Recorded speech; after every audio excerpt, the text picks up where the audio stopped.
Hey, what's going on? It's Mike T. Nelson from ExtremeHumanPerformance.com. You can see I've got my lovely kitchen attire on here today.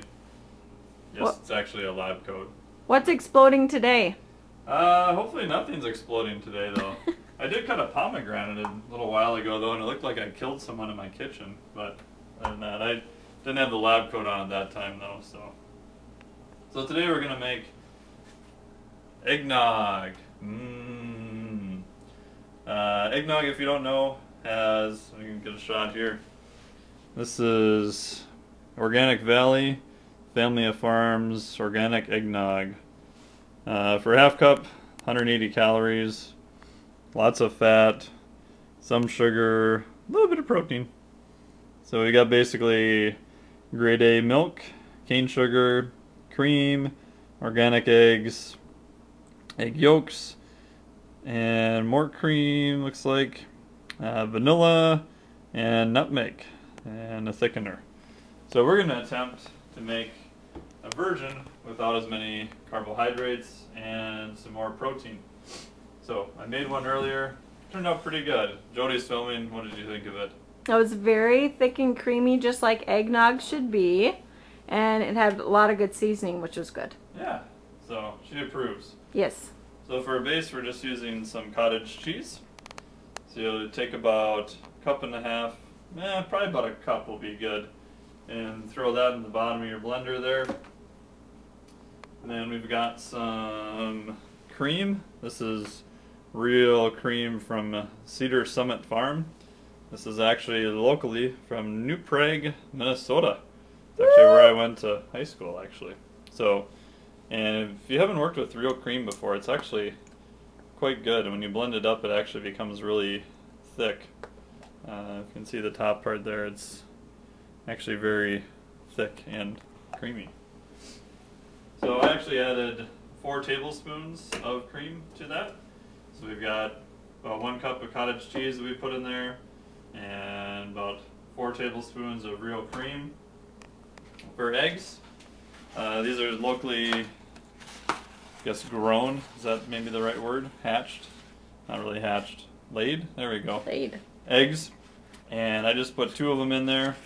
If you're a little leery about using whole eggs in there that are not cooked, which is understandable, you can either skip them, or we also have some, not quite the same, but similar, pasteurized liquid egg whites. You can add those to drinks. They work quite well, actually. So I threw 2 eggs in there. So you got a cup of cottage cheese, 4 tablespoons of cream, 2 eggs, and for protein, I added some protein from proteinfactory.com. You can use any plain vanilla protein powder, and I just added 1.5 scoops of protein powder in there, threw that in there, added 2 ice cubes, and for seasoning, if you go like to the natural food stores, you can find bulk seasoning. It's actually really cheap most of the time. So I got some nutmeg, and you'll have to play around with this for taste a little bit. I actually ended up adding a whole teaspoon of nutmeg, so this kind of nutmeg-y. And you can add a thickener if you want. You probably don't need it. At the natural food stores, this is xanthan gum, which is a common thickener. You can also use fiber glucomannan. You can find that in most stores also. It's just a fiber that expands. So I added some of that. For sweetener, if you want, you can add real sugar if you want, or you can add Splenda. I added a couple packets of Splenda. I don't think it'll kill you. I think no rats died actually in the making of Splenda, so I think you're okay for now. So I added all that in a blender and mixed everything up. You probably have to add a little bit of water too. And since you are working with real cream, as you blend it up real fast, it'll actually get really thick. And I've got a little bit of mine left here. You can see this is the consistency that it turns out. And it's very thick and very tasty. Would you agree? I would concur, Doctor. Very good. Okay. So today's recipe, we just made some organic eggnog. And this is a low carbohydrate version.